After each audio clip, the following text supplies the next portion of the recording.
Welcome to the WTIM Morning Show, heard live on 96.1 FM in Christian County. WTIM, your information station. Your guest this morning, Christian County Sheriff Bruce Kettelkamp. And Sheriff Kettelkamp, you recently spoke at a church and you found something quite interesting that you wanted to share with everyone. Well, good morning. It's great to be with you here this morning. One of the great pleasures or opportunities I have as a sheriff is I do get invited to speak to groups. I was lucky enough or fortunate enough to speak with the veterans on Veterans Day over in Pana. Again, I want to thank all the veterans out there for their services. And this Sunday, I was lucky enough to be a guest speaker at the Davis Memorial Church. And at the church, I when I was trying to find material on what I was going to talk about, and by no means I'm not a professional speaker by any means, and I do make mistakes, and I don't feel like I'm a professional speaker, but I do like to get out to the public and speak to them what's going on and describe. I think there's a lot of things that the public don't realize what's involved in the life of a police officer, a law enforcement officer. So when I was preparing for my talk at the church, I thought I would. I looked and I found a post that was written by a Detroit police officer who'd been retired, but she describes to a T pretty much what goes on in a police officer's life. And I want to read this real quick. And this is her statement. And it says, I graduated from the Detroit Police Academy at 4 p.m., went home and took a couple hours nap, woke up at 9:30 that night and reported to my first tour of duty on the 12th precincts for a midnight shift. She said, I couldn't have been more excited or proud.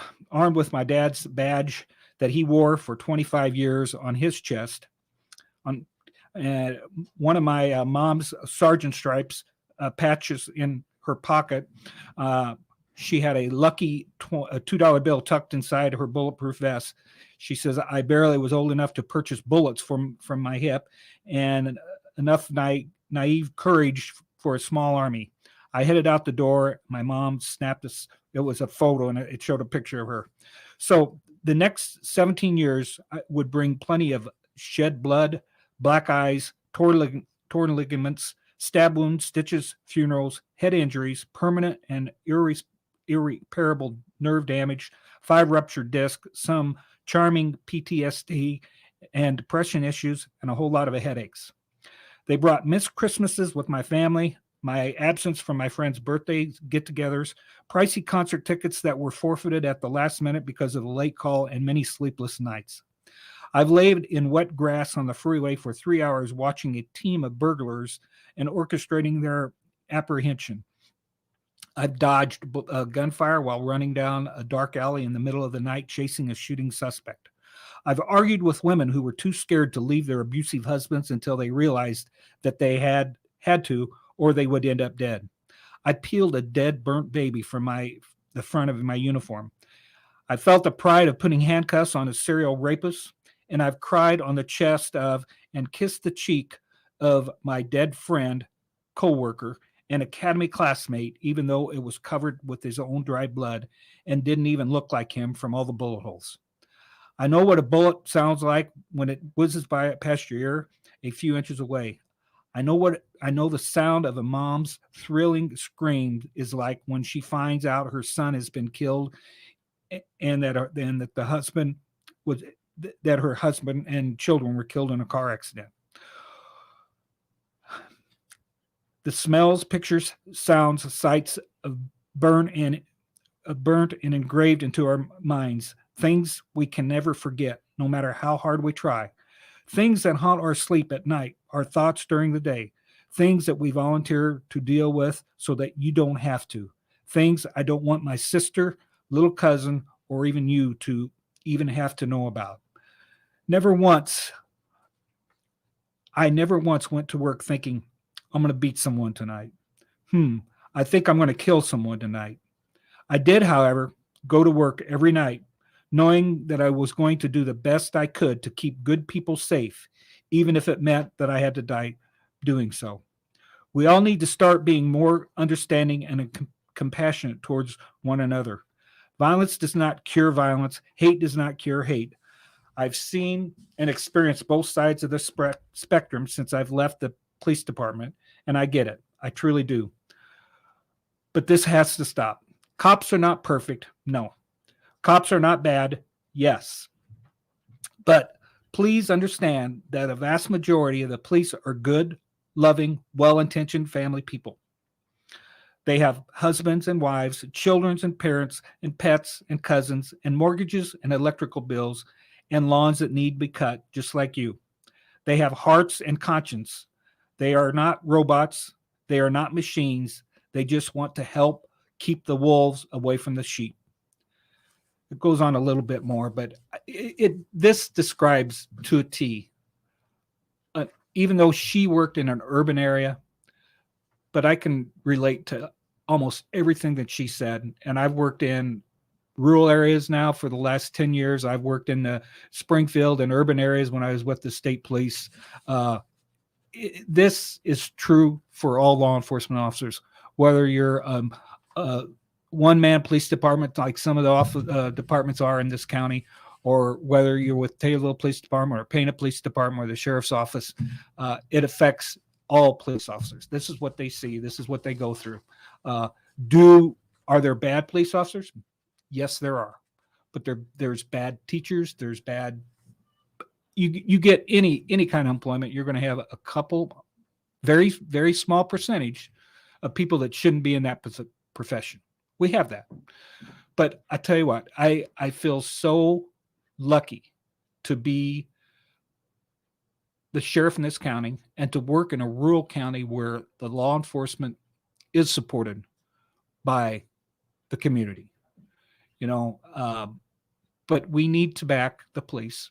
I don't think that the law enforcement around here, we feel like we have the backing of the public, but we don't feel like we have the backing of the legislators or the governor's office after what they did to us back in when they passed this criminal justice reform. Does there need to be reform? Most definitely. But the way they did it was wrong, was dead wrong. And they've handcuffed and the results of what they've done, it's really terrible on law enforcement, and it's a shame. But people that are in law enforcement, they're in there because they want to help people. And that's what my people do. They want to help people. They don't want to throw a lot of people in jail. They're here to protect and serve. We're gonna keep the wolves away from the sheep here in Christian County, and I think we do a very good job of it. And I'm very, very proud to be part of law enforcement here in Christian County.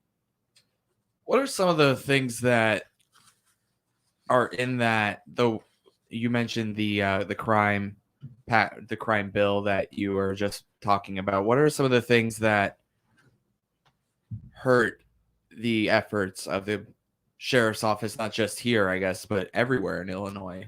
There's so many, right? There's so many, but a big part of it is, I have limited resources. I just have so many people that are working.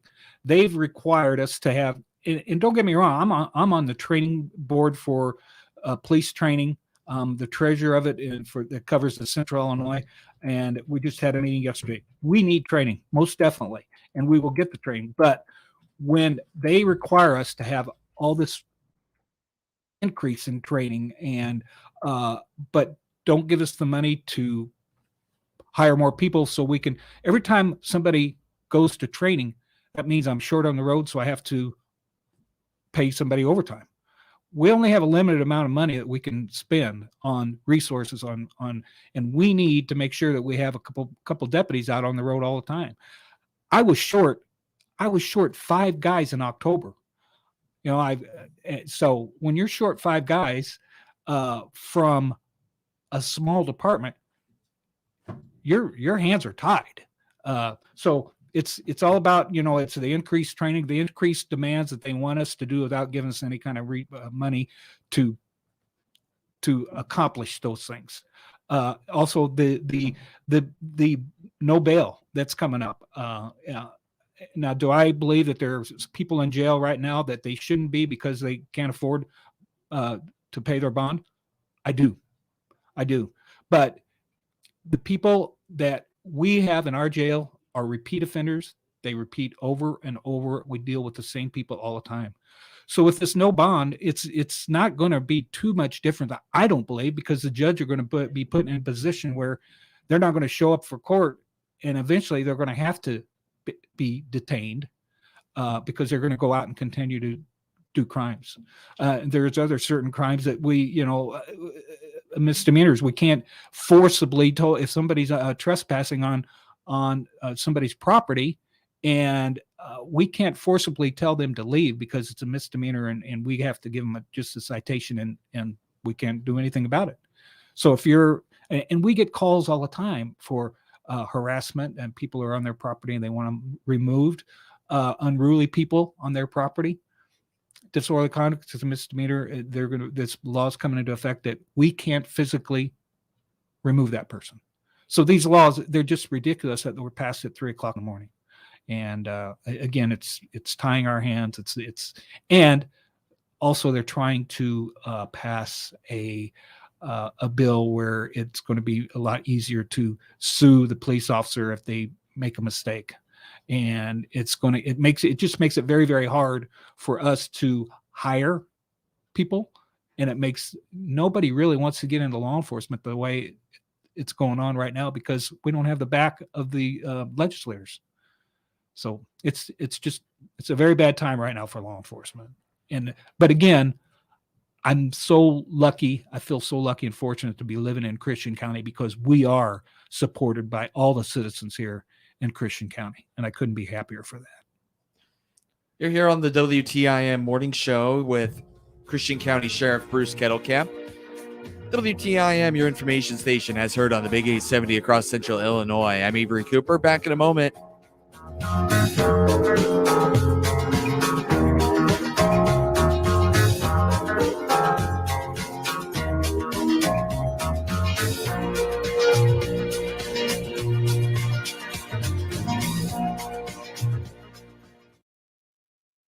Ho, ho, ho! It's almost time for 2021 Shelby Festival of Lights. Opening night is this Friday, November 19th, with a fun-filled evening planned. Join in the fun when the lights kick off at 5 p.m., followed by drive-through milk and cookies with Santa from 5:30 till 7:30. Be sure to bring your cameras and your Christmas letters. The Festival of Lights has over 500 displays with bright lights and vivid colors that can't be beat. Bring your family out to see the decorations starting at 5:30 every night through January 1st. Ho, ho, hope to see you soon. Get in the game by listening to The Winner 96.5, streamed at thewinner965.com. Great sports talk 24/7, plus White Sox baseball, Chicago Bears, NFL, and college football. Big Ten basketball, including the Big Ten tournament, and Chicago Bulls basketball, plus fishing and hunting information every week on Central Illinois Outdoors. We're your Chicago sports connection in Christian County and surrounding area. Tune in or stream The Winner 96.5 to get in the game. The Chicago Bears are on The Winner 96.5 this season. Listen to every Bears home game, home and away, during the 2021 NFL season on Christian County's all-sports station, The Winner 96.5.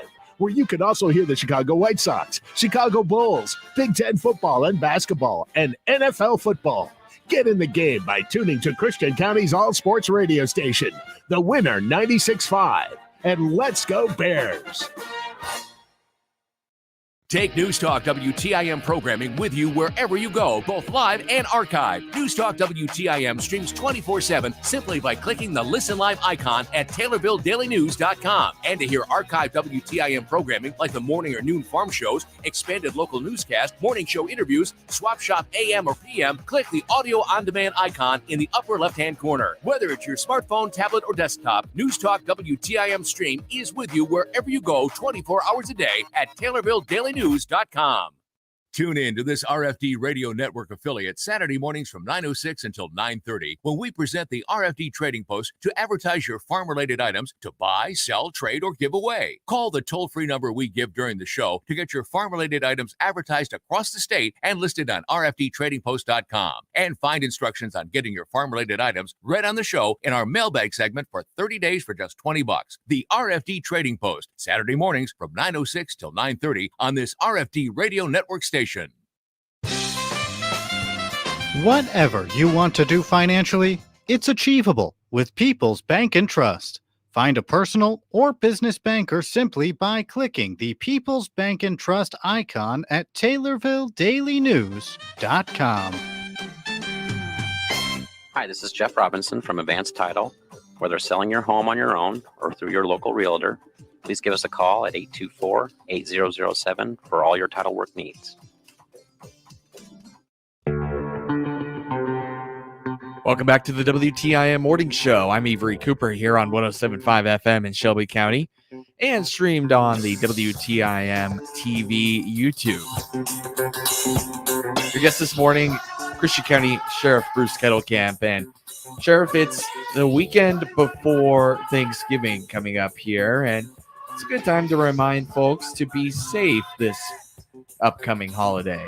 Yes, and I would like to just remind people, and if you you can go on Facebook and look at the Christian County Sheriff's Office page, and we've been having some vehicles that have been broken into or entered, and items have been stolen. So we have posted, and I've assigned one of our deputies, and she's doing a fantastic job. Amy Cole is taking care of my Facebook page, and she is doing an absolutely great job on our Facebook post. And she has posted that it's called a 9 p.m. routine checklist. And what it says is remove valuables from your vehicle, lock vehicle's doors, close your garage doors, lock the inner garage doors, close and lock all exterior doors, shut and lock all windows, and turn on exterior lights. So it's pretty, again, it's pretty common sense stuff, but it's just a reminder, and you really need to secure your belongings and what's going on. So the other thing I'd like to talk about is we've got, I'm very, very proud and fortunate. We've got a great deputy on works midnight shift, and Andy Voorhees, and he is going to be he's been going to K9 training. That's why one of our deputies we were short through October, but he's going to be graduating the 28th of this month, and his K9 Motley is going to be coming out, and he is a fantastic dog. We are so fortunate to have this and have him, and we're really looking forward to them getting on the street and doing the things that K9 does, and we'll be doing some demonstration, and just a fantastic addition to our office here. Also, I just wanted to mention that we were, I think, I said earlier that we have so many people that are supporters of the sheriff's office, and also I talked about we lack some funds in our budget for vehicles. We had several vehicles with over 200,000 miles on it, and we don't have enough money in the budget to purchase new vehicles. So we were very fortunate to get enough donations from many different people throughout the county, and we were able to get some vehicles for the sheriff's office. And we've got new pickup trucks. We've got some pickup trucks. So I just, people might see it. They're black and they look pretty sharp, but they'll go out and have the Christian County stripes on the side. But you might be seeing some new vehicles here soon with the sheriff's department, which we're very, very thankful for. The other thing is that, this is Thanksgiving, the night before Thanksgiving. Typically, everybody is in town and they get out and they go to the bars, and it's one of the big drinking nights.